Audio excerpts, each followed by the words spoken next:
Oz True Crime exclusive today. Since Natalee Holloway's death 20 years ago, her family has endured unheard-of psychological suffering. At least the prime suspect's subsequent confession offered some respite, despite the fact that he never acknowledged the charges against him and kept mute for so long, which will never bring their dear friend and daughter back. Perhaps knowing how a child was cruelly murdered is worse than anything else. Join us as we look at every facet of Natalee's case now that justice has been done. However, how did a brilliant student's ideal vacation turn into a nightmare that engulfed a country and destroyed a family for decades? And what ultimately pushed the man in the middle of everything to speak forward after 20 years of silence? At last, justice. Natalee Holloway's celestial face must be remembered by anyone who survived the early 2000s. Her name made headlines across the country, and her bright grin filled every television screen.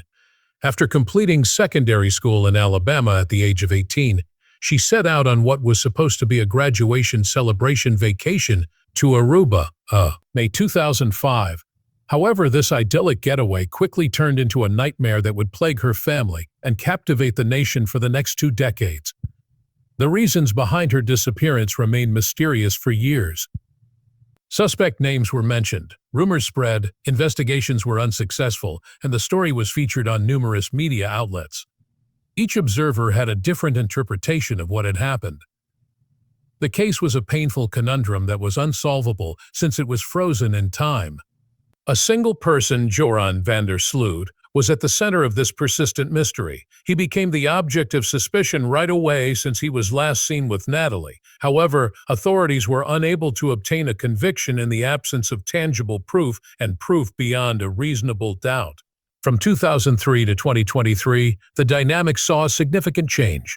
The long-hidden truth ultimately surfaced in a solemn courtroom in Birmingham, Alabama, and it was even more unsettling than first thought. Joran eventually confessed as part of a plea deal for unrelated extortion charges. His admission went beyond merely being aware of the circumstances. He said he was to blame for her passing. According to his version, he tried to make unwanted moves on Natalee when they were on the beach. He savagely beat her with a cinder block when she struggled, then dumped her body in the sea. The harsh reality was dreadfully simple. For Beth Holloway, Natalee's mother, it was a moment where the terrible and the fantastical collided. She finally found closure after 18 years of searching for answers, following innumerable leads that produced nothing, and holding out hope for a breakthrough. Not in the shape of fresh evidence or Aruba's justice, but in the words of the man who had haunted her for almost 20 years. "It's finished," she declared. "There is no longer any suspicion of Joran van der Sloot. He is the murderer." Even though she spoke with a tone of resolve, the underlying sadness was still very evident. Sometimes bringing about peace and other times triggering old wounds, closure can be a paradox. The reason van der Sloot was in an Alabama courtroom in the first place is what makes this case so peculiar. He was brought in because of a 2010 extortion plan against Beth Holloway, not because of Natalee's death. For $250,000, he would reveal the location of Natalee's remains. He purposefully gave false information after being paid in part. His extradition from Peru, where he had previously received a 28-year term for the 2010 murder of Stephanie Flores, was mostly based on this lie. It became horrifyingly clear that his illicit activity continued after he met Natalee. However, what precisely transpired that evening in Aruba, if he was able to coerce a distraught mother and commit another cold-blooded murder? Why did it take him 20 years to finally tell the truth? The admission. Van der Sloot was at the center of the Holloway mystery, and his crucial position was clear from the beginning. His last hours with Natalee on May 30, 2005 were crucial because it was the last time he had ever seen the 18-year-old Alabama teen before she disappeared while on vacation in Aruba. As van der Sloot's stories were drastically altered, the investigators discovered an instant pattern of dishonesty. At first, he insisted that he had dropped Natalee off at her hotel with 2 of his companions. Later on, he changed his account to say that he had abandoned her on the shore. The people was enraged and suspicious of this contradiction. However, conclusive proof could not be found despite extensive questioning and investigation. In the years that followed, Vandersloot continued to be well known, making wild and unsupported statements regarding what had happened that evening on a regular basis. The break occurred in 2008 when Vandersloot appeared to confess to being present when Natalee died and when her body was disposed of, as secretly recorded by Dutch investigative journalist Peter R. de Vries, but when pressed, he denied the tape, calling it a purposeful fabrication, designed to gain the trust of the accused dangerous drug dealer. This created a pattern that kept happening. Vandersloot would offer admissions but later take them back, claiming they were lies meant to mislead, influence, or profit from the attention. His intentions became more and more dubious. Vandersloot planned an extortion plot against Beth Holloway, Natalee's mother, in 2010, when in return for cash, he promised to uncover her daughter's remains. After accepting a portion of the money, he took her lawyer on a ramble to a house. As a result, Vandersloot was charged with wire fraud and federal extortion in the U.S., solidifying his reputation as a manipulator who was also content to take advantage of a mother's suffering. Nearly 20 years after Holloway's disappearance, the investigation reached a turning point in 2023 when Vandersloot, who was facing possible extradition and U.S. prosecution, gave a confession that authorities believed to be thorough and convincing. It was also the first time that Vandersloot provided enough supporting information in his statement to be formally verified. This final admission had two functions.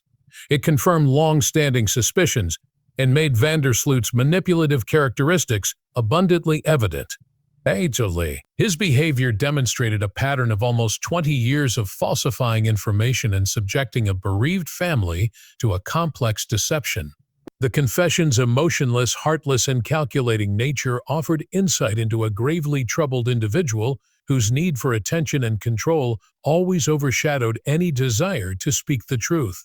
It was the culmination of a protracted psychological warfare campaign and went beyond a straightforward acknowledgement of guilt. In the Holloway case, Vandersloot's confession is less a triumph for justice and more a sour recognition. It provides only a small amount of comfort by closing one door of Giroud. Its main effect was to draw attention to how long the truth was suppressed and how painful the years in between were. The story goes beyond simple criminality. It's a tale of manipulating the facts, taking advantage of skepticism, and ultimately revealing a murderer's conscience that had been hidden behind a curtain of dishonesty. Vandersloot was not the only suspect. On June 5th, Araban authorities seized two former security guards, Nick John and Abraham Jones, on suspicion of kidnapping and murdering Natalee Holloway. Both of these individuals had previously worked at the Allegro Hotel, which at the time was undergoing renovations. Although officials never publicly revealed the cause for the arrest, the media claimed that Vandersloot and the Calpo brothers' words influenced the choice. Reports also said that one of them had a past legal issue and that John and Jones frequently visited hotel premises to meet ladies. After being held for more than a week, both were freed on June 13th without being charged. Police detained Joran Vandersloot and the brothers Deepak and Satish Calpo as suspects in kidnapping and murder on June 9th, just a few days prior. And according to Aruban law, police can hold anyone on suspicion, but they must constantly present new evidence to support their detention during judicial hearings. These three suspects were the main focus of the inquiry from the beginning, as Deputy Police Chief Gerald Dompig subsequently disclosed. 3 days after Holloway was reported missing, the police began wiretapping, monitoring emails, and conducting surveillance. But according to Dompig, the pressure from Holloway's family forced the police to take action sooner than they would have wanted and make arrests before they had all the evidence. The Aruban Minister of Justice's spokesperson, David Cruz, falsely announced Natalee's death on June 11th, claiming that officials were aware of her body's whereabouts. The comment was then withdrawn by him, who blamed it on false information. Later that evening, Dompig informed the Associated Press that police were being escorted to the scene after one of the suspects acknowledged that Natalee had suffered harm after he took her to the beach. The next day, prosecution officials just stated that the inquiry was in a sensitive stage without confirming or disputing this allegation. After being implicated by one of the initial suspects, Disc DJ Steve Gregory Crows was taken into custody by authorities on June 17. On June 22, Paulus van der Sloot, Joran's father, was momentarily taken into custody. On June 26, Paulus and Crows were both let free. The suspects' statements underwent numerous changes during this time. In the end, all three accepted the fact that the Calpo brothers left and Joran and Natalee were left at the beach next to the Marriott Hotel. Joran first said he left Natalee alive on the beach. Then, according to Satish Kalpo's lawyer, Joran texted Deepak 40 minutes later to let him know he was walking home. This third version was criticized by Dompig. Joran claimed that contradictions in the Calpo brothers' accounts caused suspects to quarrel during court procedures, which involved him altering his story in order to place the blame on them once they started blaming him. Dompig assumed the second version of events, which stated that the Marriott Hotel had actually dropped Natalee and Joran off at the beach. The Calpo brothers were freed on July 4 after a judicial review. On July 4, 2005, Natalee Holloway was located with the aid of infrared sensors, an F-16 aircraft from the Royal Netherlands Air Force.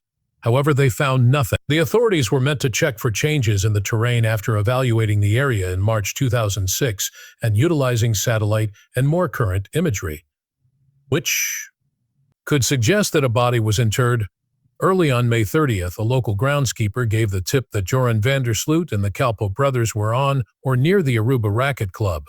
A nearby pond was partially drained by police, but nothing was discovered. Police received a report from a jogger who told them, in the same landfill that had been searched before, he witnessed people burying a blonde woman. Using cadaver dogs, police searched the landfill 3 more times, but were unable to find anything. Although forensic examination determined the blonde hair on the duct tape did not belong to Holloway, the FBI and Aruban authorities worked together to examine it. On August 26, the Calpo brothers were taken into custody again. In addition, Freddie Arambatsis was charged with unrelated offenses involving a minor. Dompig subsequently acknowledged that these arrests were a futile attempt to coerce the suspects into making a confession. In September 2005, a judge authorized the release of all the accused with the condition that they be available for interrogation. On September 14th, all limitations were removed. In the months that followed, van der Sloot gave several interviews to the media. He claimed in a March 2006 interview with Fox News that Holloway requested one but turned it down because he lacked protection. He informed her that she had made the decision to stay on the beach and that his friend Satish had arrived to collect him at around 3 in the morning. However, Satish's attorney denied this story, claiming that Satish did not wake up that night and instead went to sleep. Van der Sloot admitted to being dishonest early on, but explained it away by thinking Holloway would soon make a comeback. Holloway's classmates were arrested and questioned again by the FBI in early 2006, and Aruban police conducted another unsuccessful search of the sand dunes and the area surrounding the Marriott Hotel beach. Chief Gerald Dompig stated in an interview prior to his disassociation from the investigation that he believed Holloway might have died from alcohol or drug poisoning, and that her body was subsequently concealed. Additionally, he estimated that the inquiry will cost Aruba about $3 million. The family of Holloway refuted any allegations of substance abuse. Dave Holloway, Natalee's father, wrote a book on April 11, 2006 that described the search for his daughter and accusing the corrupt and inept Aruban officials. What remains for us today? Extremely difficult. Unsurmountable barriers were established by the sea's vastness and strength. Preservation and recovery would not have been feasible due to tides, currents, and marine activity spanning almost 2 decades. Practically speaking, nature had probably obscured her final physical remnants even after the truth was discovered. Years went by. On the basis of leads, tips, or confessions, the majority of which were fictitious or absurd, many searches were conducted in ponds, sand dunes, and trash tips, among other places. To look for disturbed earth, ponds were drained, cadaver dogs were sent out, and satellite photos were collected. In vain, the FBI even looked through duct tape and hair samples. There is still a slim chance that a diver will find her remains lying on the beach or during upcoming excavations. However, the majority of experts concur that recovery is unlikely after all these years. When it comes to recovering remains, the see if that is where she was disposed of is not exactly a game of do-overs. Additionally, it scatters rather than preserves, much like a grave or a landfill. Many families of maritime disappearances have to deal with this terrible truth. But nevertheless, this last revelation might be the closest thing Natalee's family will ever have to closure. Even if they are unable to return her home, it is somewhat satisfying to know what happened to her. Even though her body may never physically recover, the truth that has long been hidden beneath lies has surfaced. Sometimes the truth is the only kind of justice that is left when tangible evidence is removed. There were no unusual circumstances surrounding Natalee's death. There was no high-tech cover-up by multiple persons, and there was no remaining hope that she had escaped. She had recently met the person who brutally took her life. After that, she lived for many years without feeling guilty about hiding the truth. Even the case was thoroughly and horribly probed. However, another question remained even as the facts started to come to light. How come it took so long to arrive? And did the inquiry itself, which included the island's reaction to the family's behavior, help reveal the truth or further conceal it? Criticisms of the research. The Twitty family and those who supported them loudly condemned what they saw as slow progress in the Aruban authorities' probe. However, the Twitty family received criticism for their own behavior while on the island. They were charged with suppressing potentially damaging facts about Natalee Holloway by using the media to spread their version of events and restricting her classmates' responses to questions about the case. The Twitties vehemently refuted the accusation. In both the book and the media appearances, Beth Twitty publicly asserted that Joran van der Sloot and the Kalpoe brothers knew more about Natalee's disappearance than they had previously said. She also claimed that her daughter had been assaulted by at least one of them. On July 5, 2005, Twitty made a speech that was, to put it mildly, controversial following the Kalpoe brothers' release from custody. About 200 Arubans demonstrated at the Oranjestad courthouse that evening, carrying signs that read, Sadish Kalpoe's lawyer threatened litigation in response to Twitty's allegations, referring to the allegations Twitty made about the Kalpoe brothers as prejudicial, inflammatory, libelous, and downright absurd. Twitty apologized in public on July 8 for her remarks, which were made out of desperation and frustration, and for upsetting the Aruban people and administration. Beth Twitty released Loving Natalee in 2007, a mother's expression of trust and hope. She reaffirmed her conviction that van der Sloot and the Kalpoe brothers were responsible for the crime during an interview with Nancy Grace in the fall. There is absolutely no chance anything will happen if we stop trying, she said, insisting that additional work be done to bring about justice. Twitty insisted that the recording showed what happened in Natalee's disappearance case when Peter R. Vries presented evidence on a compromising video of van der Sloot on a Dutch TV show. She stated in an interview with the New York Post that if van der Sloot had called for help, her daughter could still be alive today. She accused him of hiding Natalee's body in the Caribbean Sea, possibly while she was still conscious. Twitty further claimed that Joran had called Paulus van der Sloot his father, who participated in the cover-up planning process. Additionally, the Holloway family argued that the Aruban legal system had given van der Sloot preferential treatment. Twitty said his life is a living hell, and added, I would accept a midnight express prison anywhere for Joran, following a court decision that barred van der Sloot from being arrested again. Following her daughter's disappearance, Twitty established the International Safe Travels Foundation, a non-profit organization dedicated to educating people about safer international travel. The Natalee Holloway Resource Center will be opened in the National Museum of Crime and Punishment in Washington, D.C. She said in a statement in May 2010. The facility was created with the intention of helping the relatives of missing persons and was formally inaugurated on June 8. At first opposing a travel boycott to Aruba, the Holloways changed their minds by September 2005.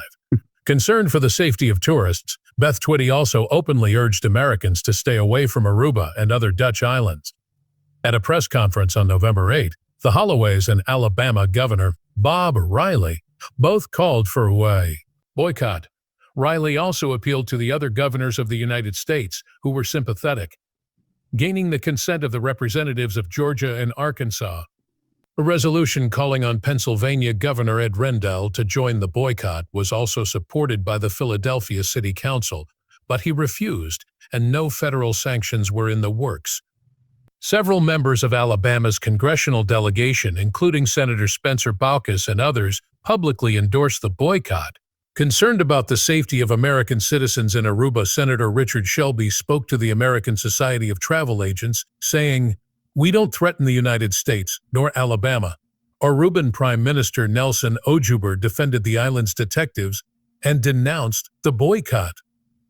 The Aruba Strategic Communications Task Force was established by the government, business, and tourism groups of Aruba to combat unfavorable depictions of the island.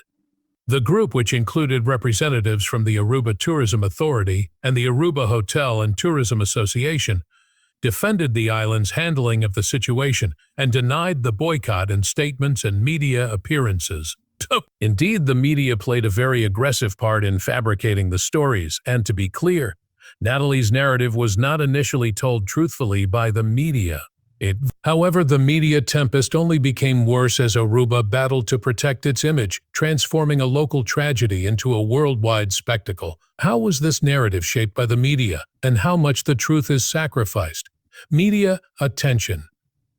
The disappearance of Natalee Holloway sparked a media frenzy that would alter news reporting in the modern era forever. Her face was on television sets across the country within hours of the Alabama student going missing while on a graduation trip in Aruba. Every component of media intrigue was present in this case. A gorgeous young American traveler vanished in a tropical paradise. With their extensive coverage of the unfolding narrative, particularly in the U.S., cable news outlets successfully turned Natalee's local missing persons case into a worldwide sensation. Natalee's mother, Beth Twitty, rose to prominence in the media by making appearances on nationally televised programs like The Today Show, Nancy Grace, and Larry King Live. The public responded favorably to her unrelenting search for her daughter, and the Holloway story became daytime fodder for cable television news networks, particularly Fox News and CNN. Hundreds of segments about possible suspects, motivations, and ideas were broadcast by the networks. The majority of these pieces lacked any solid evidence. Because of the considerable media attention, the identity of the primary suspect, Joran van der Sloot, became well known. At times, the coverage veered into tabloid territory, portraying him as the antagonist in a play that seemed to be suited for television. The enormous media pressure created controversy even while it kept the probe at the forefront. Critics pointed out that Holloway's case received less attention than other missing persons cases, especially those involving people of color.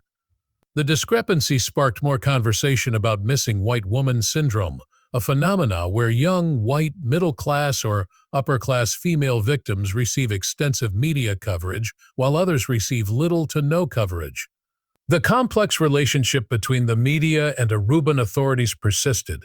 At first, they welcomed the attention as a potential means of helping to resolve the case, but as time went on, frustration grew. During live broadcasts, Aruban law enforcement was subjected to unwarranted and unfair criticism, and residents felt that their island was not being fairly represented. Media allegations of corruption or inefficiency on the part of the Aruban police force caused